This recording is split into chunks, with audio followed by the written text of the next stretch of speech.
your message out there without it costing you a lot of money, because Amy's is a 27-year-old company, and we've always felt that investing in our community through charity work gets our message out there. That was one of the first marketing ideas that we ever came up with. Marketing is marketing that you can do, whatever your business is, that doesn't cost a lot of money. See this silly hat? It got your attention, didn't it? Everybody in here noticed I had a silly hat on. That's what you need to do to your customers. Something that didn't work. And I'm glad that Kathy Tovo's not here, because this is my political idea that I had.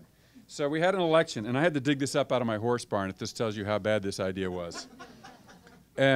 So when all the candidates were running, I had these posters printed, because I thought, well, you know, this is the only time of year you can get away with putting bandit signs all over town, right?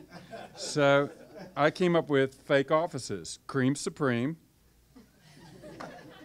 and Burgermeister. But just like the candidates, nobody saw them. The only person that actually noticed them was John Kelso, and he put a little blurb in his column, and I said, well, I guess that makes it worth the $300 or $400 that it cost me to do it. So there are no bad ideas. Some of the best ideas that you'll come up with will come from your employees. My employees are edgy and out there. We tweet flavors. For years, our customers said, we want to know what the flavors are at the store. We want to know what the flavors are. Well, they're always changing. So how do you do that? Well, one of my kids at the store one day walks into work, tweets the flavors. So now we do this every day. Twitter's a magical thing. It's up to the minute. It's edgy, you know, but it'll get your message out there. So as small businesses, there's no bad ideas. A lot of times it's the way you execute them. Social marketing is great, and we do that at Quality Seafood, but I also think that people want to know who the owner is. They want to see you. They want to be able to talk to you. And although you can't possibly remember all the names of your customers, I would say the only trick to success is that you've got to try everything. There is really no marketing that doesn't work. I think that if you're out there in the public eye, you love what you do, you're passionate about what you do, and you're passionate about the people that you get to work with, I think you'll see everything just increase. I mean, I feel so blessed to have been a part of Quality Seafood, the history that it has in Austin, Texas.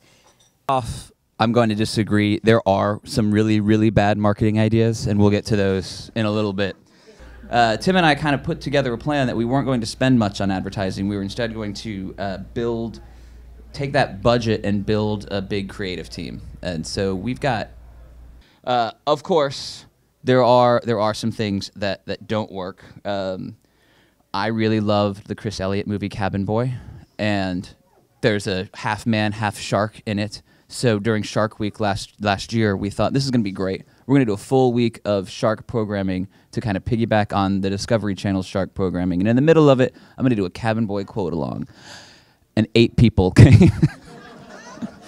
And each of those shows is like 25 hours of work, because you've got to plan out the props and subtitle it by hand. And when you only have 8 people come, we did the same thing with this one. Was really surprising to me. The sing-alongs are crazy popular most of the time, but I put together an old school hip-hop sing-along with music that I actually like, because as great as Justin Timberlake is, I cannot listen to him as much as some of the people that come to the show.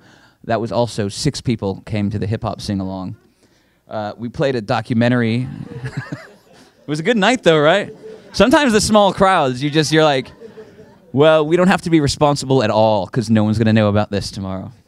So I'm the baby on the block here. Live Oak Pharmacy has been open for 1 year, and marketing a pharmacy is not the sexiest job in the world, as you can imagine, although I try to have a lot of fun with it. In fact, actually, one of the things that we do at Live Oak Pharmacy is a lot of social media. It's a big component. Before we actually opened up the store, it's about 6 months before we opened up the store, we actually started a Facebook page, getting people involved. My space actually was just completely bare.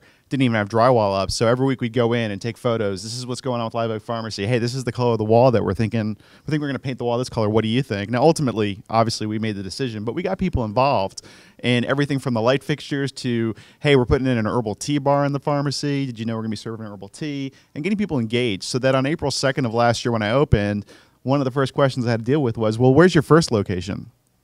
Oh, I don't have a first location. This is my first location. What are you talking about? They're like, no, we've heard about you for a long time. You know, like, you guys have been around for like what, like, 2-3 years? Well, actually, no, we just opened up today. Thank you for coming in. So we got people really, really engaged in social media. And so our goal is not to talk about drugs. I don't talk about drugs at Live Oak Pharmacy. I actually talk about health and wellness and community. Because to me, the most important role of a community pharmacy is community, getting people engaged.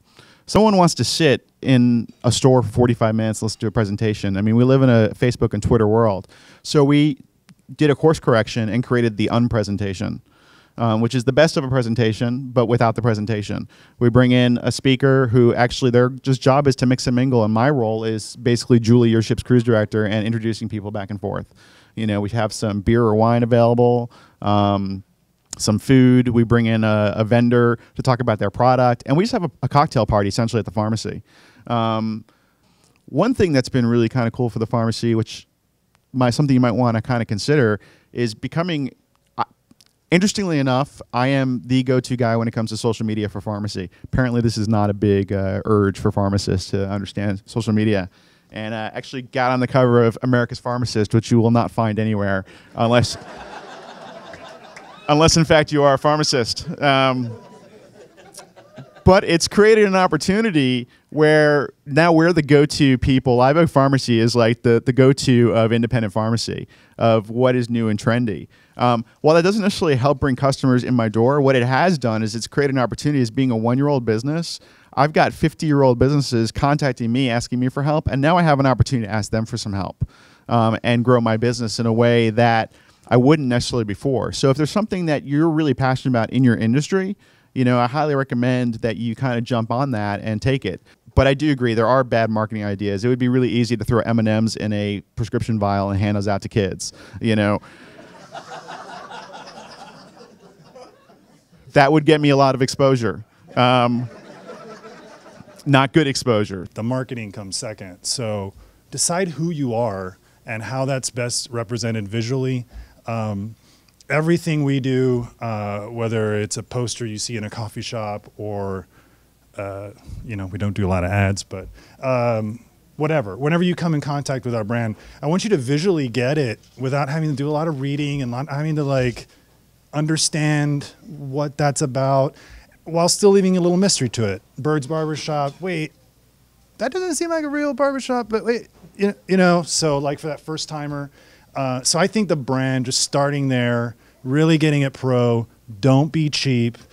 We take the queen bee out of everything. There's no king of birds. I own the business outright with my friend from kindergarten, Jason Rappaport, right there. Everybody, give me a round of applause. But we're like, you know, we've been friends forever. We trust each other, and we're left brain, right brain, and we don't tread on each other's toes. We're both smart enough to know that we don't know everything. You know, I think that's incredibly important. I've been working in Birds marketing since day one and been just trying to get rid of all those other jobs I have to do. I just, a year ago, stopped being the handyman because I need to, now we're building a 5th store. Like, I need to do this all the time. So I think marketing takes a tremendous amount of focus. And I do not think that an owner can run a cash register, do payroll, and do marketing all effective.